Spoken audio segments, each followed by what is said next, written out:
guys, today we are going to go over our single arm dumbbell overhead squat. So this movement is a very challenging movement, not only on our legs, our core, our shoulders, strength-wise, but even more so flexibility. So if we struggle with our overhead mobility or we have some tight shoulders there, this movement is going to be an extra challenge. But that doesn't mean we want to completely avoid this movement, okay? So if we avoid this movement, we're never going to get better and improve. So we're going to talk about this movement. I'm going to demonstrate what it looks like and then talk about some scaling options and some ways for you guys to build good movement patterns today and work on this movement. So first I want to show you a couple, what they look like, and then we'll break it down from there.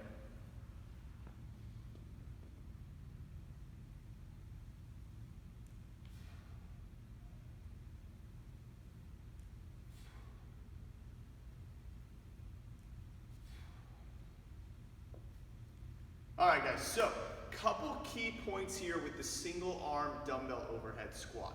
The big thing here is we want to make sure that our arm stays completely locked out the entire time. So it's going to feel like you're going to want to start to bend that elbow as we descend into the squat, and we really want to make sure that that does not happen. If that elbow starts to bend, that dumbbell is going to want to come down. So we want to make sure that we keep that arm completely locked out and then actively push up into the ceiling with that dumbbell throughout that movement today. So really nice active shoulders, just like we would with a barbell overhead squat. Second thing is we want to make sure that our heels stay firmly planted on the ground through our squat. So you're probably going to feel the urge to want to start to roll forward on the toes there.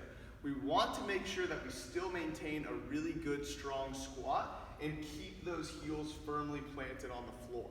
So what I want you guys to do today through this movement, if we're struggling with range of motion and getting all the way down in the squat, I want you guys just to shorten the range of motion and not go down quite as low. So what that might look like for some of us is getting the dumbbell overhead, squeezing our belly and our butt, sitting back and down to about right here, and then standing up nice and tall. Sitting back and down, nice and tall there. Maybe here, and then we can work a little lower as we get more comfortable and stand nice and tall. So just find a position that you can get to or a depth that you can get to where your form is still locked in overhead, your squatting is sound, your heels are on the ground.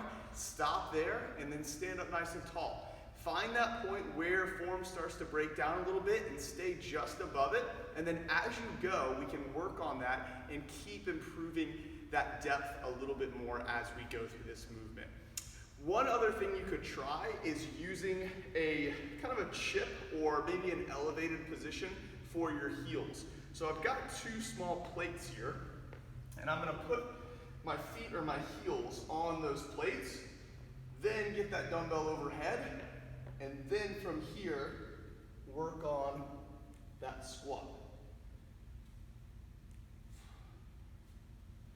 So just that elevated position is going to help us maintain a good upright squatting position by just elevating our heels just slightly. So try that out. That will help you a lot to kind of build good depth in that squat with that dumbbell overhead. And then don't forget to try both arms out and switch it up, see which one's maybe a little bit more comfortable than the other. When one arm gets a little fatigued, switch to that other side and try that other arm out. So new movement today, guys. Have some fun with this movement. Try it out. Get some practice in before we do the workout today. And again, scale this to just a depth that you can keep good technique and good form at. So have fun with this one, guys. Have a great Saturday. We'll see you tomorrow.